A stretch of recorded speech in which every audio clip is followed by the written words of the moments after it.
Hey guys, how's it going? Welcome to The Search for Wisdom. My name is Marquise Pearsall and I am your host. Today is June 16th and it is 12:15 Pacific Standard Time.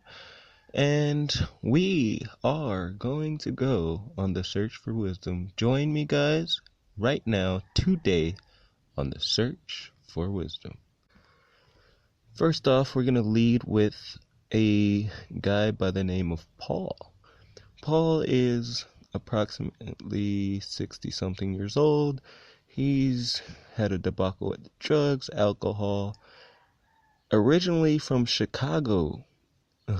Chicago, Chi-Town. And he's going to tell us, well, a little bit of something about something. Let's see what Paul's got for us today. Alright, so I'm on a search for wisdom, man. I got a couple questions.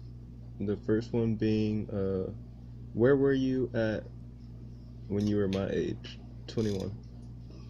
21? I was in Chicago. Chicago? No, I'm with my mother's father doing music too. Studying, wait a minute. I think it was What was it? I think I was studying after the American Conservatory or something. I think so, yeah. And that was like a college or? Yeah. Okay. I was studying. I remember now. It's my 21st birthday.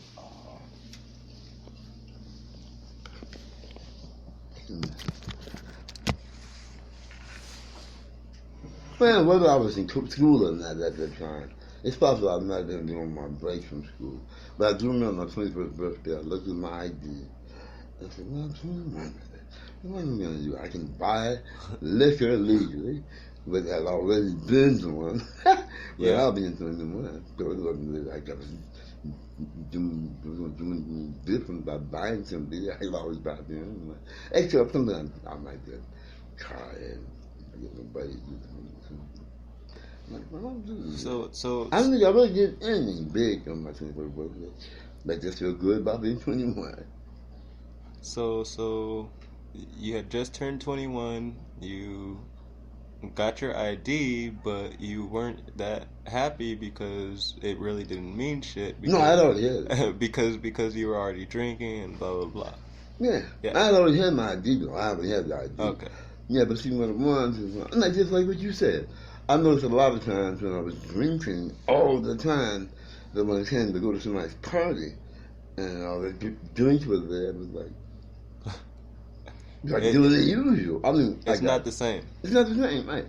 And you leave some time to be sober, and then you go to a party and you drink, you're going to feel it more. But by the same token, me, if I don't drink for a while, I get very sensitive to a little. Like the time I hadn't drank for like 7 months, and I went to the motel in Pico Rivera, and I drank 6 Cisco's. Sure, Dr. Cisco. Okay. And then the 6th one, now what happened, I wound up in the police car with no shirt, jeans, and no shoes. Except I ran around the parking lot naked. And the police were having a fun time telling me about it. But I've always been like that. When I got arrested, I've always given along with police. We'd be joking, talking and stuff. I never had an incident with police where I was necessarily to be physically reprimanded in any rough way. No. Only once they were rough with me. And they were just mad at me because I was enjoying myself so much. They were like pissed off. Having to come and get me out of the Glendale Motion Picture Studio. I wandered in there. I had a blackout. What were you doing in there? I was just looking around. Who was just waiting to make motion pictures? Well, when I walked in there, it was daylight. The gate was open. There was a guard back there. There was a guard in there. And I walked behind, looking, nodded hello. And he said, no, I just walked around, started looking around. And then after a while, it got to be dark, and I went in this little furnace room. There was a little room with the furnace and stuff in there, whatever you called it. And I sat in there and smoked a bit. I got out of there, and my lighter failed. And I went to this door that was next to it, and I knocked on it. I said, the guy came to it. I said, excuse me, you have a match? He says, no, I don't. And get off the property. They promised you're not supposed to be here, and call the police. No problem. Yeah. I don't know how he did it so fast, I'm telling you. So how does this man call the police that fast? I walked from his door to right to where the house is, turned right, went to the guard shack, opened the door. The cops were there. Looked in the door. There's a match. Lit a match. I was going to put it to the end of the cigarette, and suddenly a light hit me. And the guy says, "Okay, come out of there. Put your hands where we can see them." And walk slowly. You know what they say. I'm like, oh no, I'm looking at that light. It was 3 cops in there, and the gate was closed then. When I came in, it was open. Now it's closed, and there's a little spike things like on my fence. So I walked over there, put my cigarette down. They said, "Okay, climb over." I said, "No, I'm not climbing over this thing. This was open when I came in here." And they got mad. They kind of helped me to climb over. They kind of reached over. So, and then when they put me in the car, they kind of like, and I hear them boom on the thing that you put me in there. I did it, man. I was having such a good time. I didn't care. But we ended up laughing, talking. You mentioned that you were in college at 21. Did you ever get to finish? Do you remember what you were studying? Yeah. What was I majored in piano at the Chicago Conservatory. Then I went to the American Conservatory, but the Chicago Conservatory went under the bankruptcy or something. Okay. And so I went to the American Conservatory just to see blacks on the street, majored in competition. And you didn't get to finish though? Okay. Like I was in my senior year, dropped out. I didn't think it was doing anything for me. I didn't want to do another year just to get that paper. Because I thought in a year to get that paper, it would be just as thing to completely got to throw me off course. What did you want to do with it? Huh? What did you want to do with it? The degree, I was actually blessed. With the degree, I was more or less following in the footsteps of my dad. Teachers, they don't let me get the degree. I was just teaching? Doing that. I didn't want that. I didn't think I wanted to teach. Like, well, you know how it is. It's different when you're teaching just because you got some people over and they're interested in what you have to say. But if you get paid for teaching and you got to do it every day, whole another story. Different. It's not enjoyment. It's less enjoyment. From a job from a hobby to a job. Right. Understandable. Okay, so you dropped out. Then what? No, I didn't really drop out. I just didn't go back for my senior year. I moved out here. You moved to Los Angeles. Echo Park. When I first moved here. Echo Park. You ever go to Echo Park? No, Echo Park? Oh, you gotta go to Echo Park, man. It's beautiful. Okay. It's a park, of course. The park itself is right there on you go Sunset to Echo Park Boulevard, pick a left, or if you come to another building, you take a right. But you go there, and it's Echo Park, beautiful park. It's got a big pond in the middle of it. It's really a lake. It's not a pond, it's a lake. It's a little lake. And it's got a jet in the center of it that shoots water up pretty high in the air. They got paddle boats that you can rent for a half hour. Ducks and geese, a little bridge that goes from one side of the... Do people like fish there? Or? No. Okay. It's just like scenery type. Yeah. Okay. Yeah. Atmospheric, and then once a year they have the Lotus Festival. Okay, so you moved to Los Angeles. Were you working? Did you go back to school? I mean, just from Chicago to Los Angeles. I mean, what happened? What's going on? Were you just came to explore? Or what were your intentions of moving to Los Angeles? Because of my musical career. Because my musical career had just gotten back in Chicago. I was working at a hospital in the daytime as a file clerk, and that's about the same city of Oak Park. What's it? Oak Lawn. Oak Park. Oak. I think it was Oak Lawn. It was Oak Park, Oak Lawn. But anyway, as I said, I worked in the daytime, and at night I played with a reggae band called Rasta Mari and Equal Rights. Okay. See, Rasta Mari was a guy, Rasta Mari? No, Ras Shomari. S-H-O-M-A-R-I. Ras Shomari. Rasta Mari and Equal Rights? Rasta Mari and Equal Rights is the name of the group. And Rasta Mari was a guy from I think his real name is Charles Daly, but he's a real artist, poet kind of guy. Okay. One of the best vocalists of the reggae genre I've ever heard. And I'm not just saying that because I'm on the brothers and because I play with them. No, honestly, you probably hear him. You might even hear me playing piano on some of the cuts because the day before I came out here, I went in the studio and laid some tracks down for Ross. And man, as always, when I heard the playback, I was amazed. It was like, I don't know what it is, but when I'm playing and someone's recording it, I always tend to think I don't sound as good as I am. But then after I hear it, I'm like, that's me. It's almost I don't remember playing that exactly that. Like a deja vu type of thing? Huh? Like a deja vu type of thing? Like no, not deja vu. It's like, the part of me that's playing is deeply in a sort of a trance in a way. Because when I get deep into my playing and I get it right, it's sort of trance. Not in the sense that I'm transfixed, but in the sense that it's a state of mind that is kind of locked.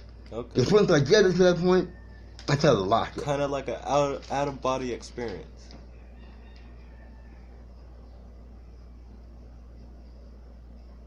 Or would that be? In a way, it's just truth to that in a way. In the way, out of body experience is that when I hear it back, I can hear the little things about it, like who that is. That's Joe Song, that's Chick Corea, that's Herbie Hancock, or that's Beethoven, that's Brahms. Yeah. I can hear the things I'm throwing in there, Right. but I don't remember doing that. Okay. I guess it's because when I'm doing it quickly. I'm not even really thinking about it. I'm just letting it happen. But then, I connect with it and let it open up out there. Let it go. Mm-hmm. Okay. So. And the day before I moved out here, I tell them when the track, and they the tracks down, and I said, it sounds so good. I swear to God, I'm going to call Marlon. I said, Marlon, I'm either not coming. Well, I'm not coming tomorrow, but maybe in a little while. Come and see what we go to record the music, man. Right. I was like, I felt I was bad. I'm leaving. I'm just getting. So when you were recording this music, were you recording this in like a upscale studio? Was it like someone's backyard? No. This is a recording studio. We went there, and recording studio. There's no windows. Right. It was like a big warehouse. Okay. A little door. There's a door. You go in there and you walk to the back, and they got all the equipment. Professional studio. Yeah. So how long after you moved to LA were you still prestigious in pursuing your musical career? When I first got here, I was pretty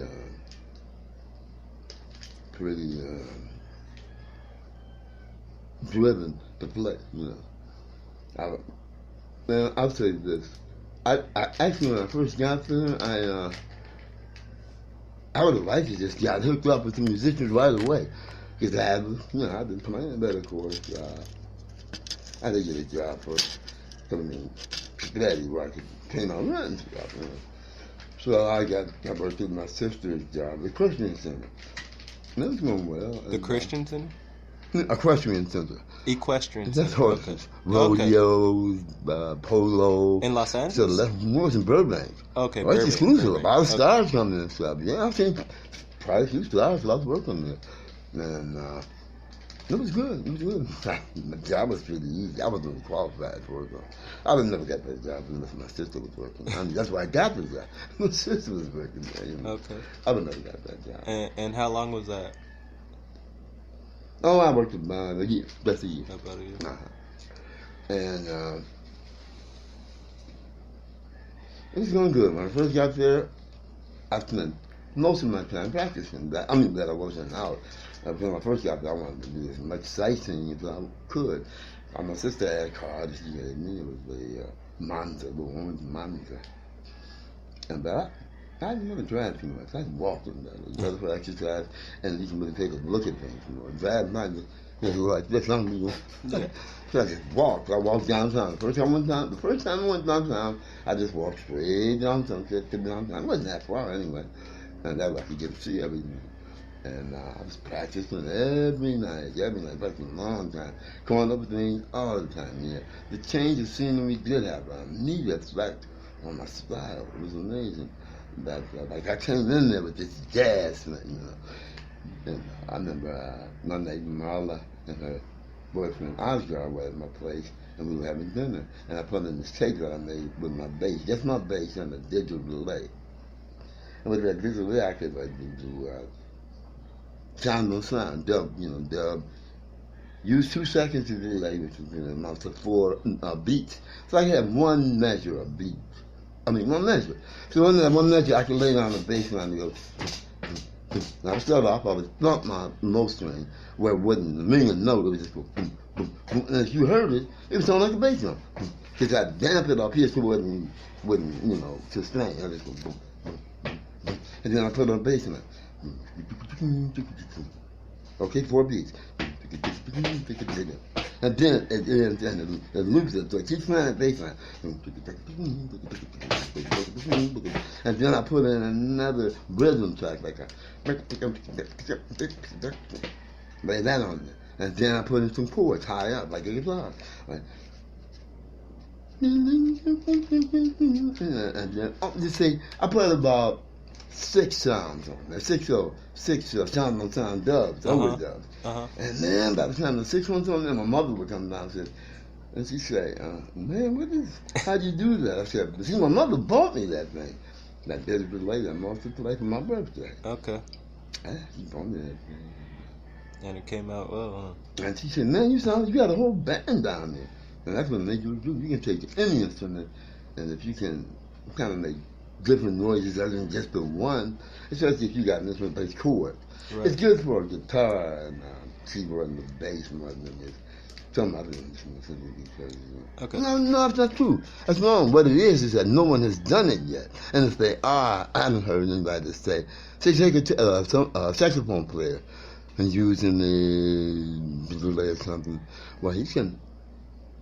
Someone plays reeds. Usually he can play any of the saxophones. Like Wayne Shorter, I bet he can play a baritone sax.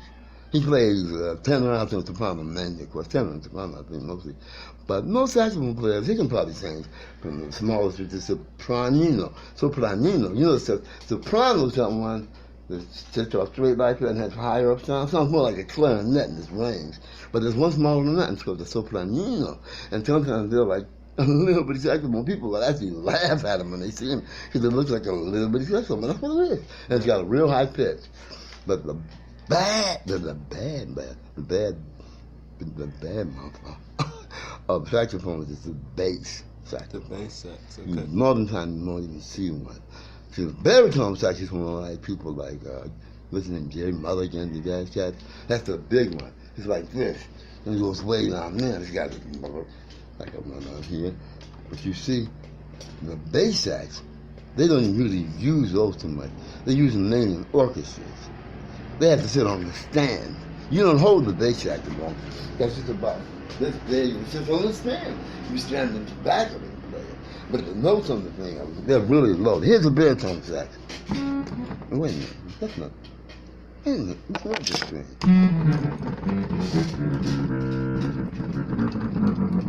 That's baritone? Okay. So, I'm trying to think of a record that has classic baritone line. Before you go too far, Mm-hmm. The reason I came in here is because I said I was on a search for wisdom. So if you don't mind me asking, how old are you? 58. 58. Mm-hmm. 58. I'm 21. That's... Whew. Not to make it sound older. That's a lot. That's 20... What, 28? 28 years of experience on me? You mean different? 58 minus 21 is... Ooh, 30, 32. That's 37. That's 32. 37, isn't it? Say it again. 27. 21, right? Oh, 37. 37. Uh-huh. Wow. So, I have one question, and that's the last question. 37 years. So, in those 37 years.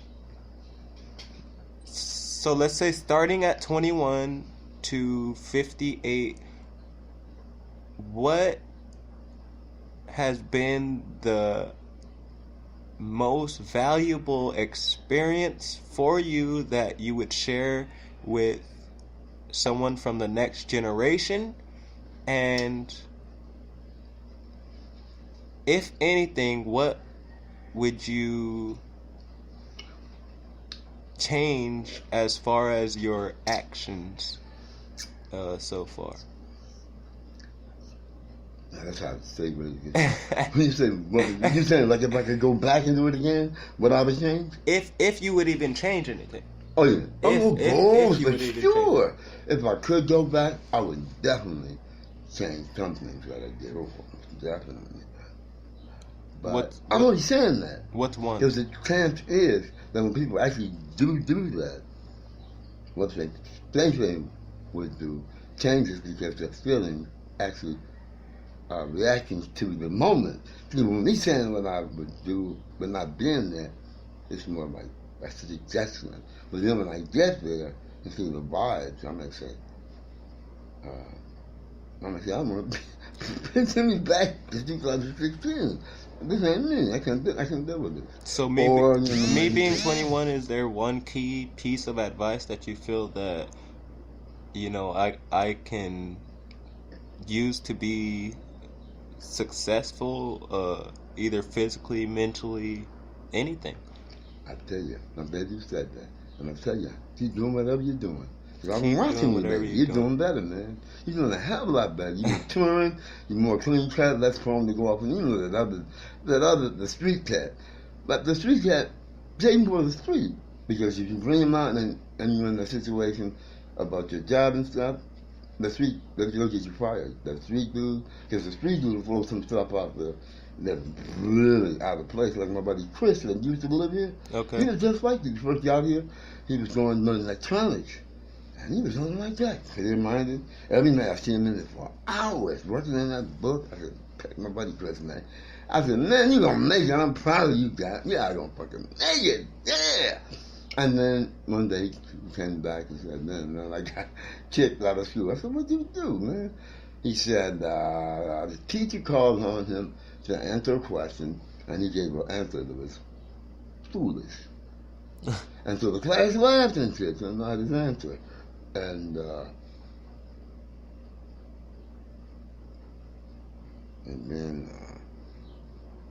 then the teacher said something. Maybe that to him. The question of the night. So he said, you can suck my dick, you punk ass bitch. Wow. And when he said that, tell me what he said. I actually I zoomed in for a minute. He actually took me back to the class when he said that. You know what I'm hearing, man. So I got a better idea how it must have seemed to the teacher he said or whatever. The way he said it, it's going to lose something with the class. They're going to lose respect for that teacher the way he said it. Right. And they just, a part of them probably were with Chris on it. Talking about Chris. And Chris said he stayed the rest of the class and he said he was hoping he could go from college. He said he was thinking about apologizing to him. No. Maybe he did.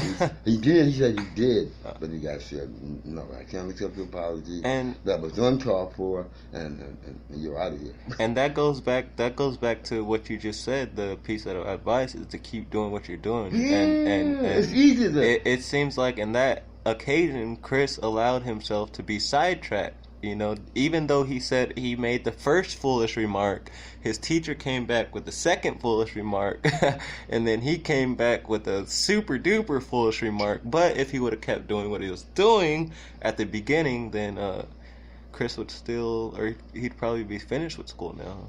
I bet he would, but you know what? He wasn't mad at his teacher. He displaced language. He was really mad at the students. The students were made him. Because when he told me, I was actually watching it. See what happened when they laughed at the school's answer, he went down the sheet like this. So instead of being 20 with others, he regressed and he was a little boy then in grade school. And he didn't like that. Because he felt like what he looked like, a little boy, didn't know the right answer, little fool's answer. And that's what made him feel bad. And the teacher actually tried to rescue him from that. What he said was trying to comfort him, from the laughter of the kids. but he displaced to get a white one. Because the kids were his peers. Misplaced the teachers, the generation gap thing. See, he thought he was with the kids. He wanted to think he was with them. No, he weren't. They laughed at him, and just like we gave a foolish answer, and they laughed at it like an answer of a fool. And then he tried to kind of relate to them still. But they would look at him, I'm like, this guy's a fool, man. We give an answer like that. And the teachers had to comfort him by easing a little more with humor. But he looked at the teacher and picked out on him. He was white. That's another thing. The teacher was white, and that was him also bouncing back with the racist from himself. I was like, motherfucker. Oh, so it was that's a scapegoat. Teacher was a good teacher, I can tell. Yeah. Anybody that motivated, twisted, crackhead, or drug him to be in the way he was really. He was in the right lane. Well, I swear to God, he was in the right lane. I tell you, never did. If only he kept doing what he was doing.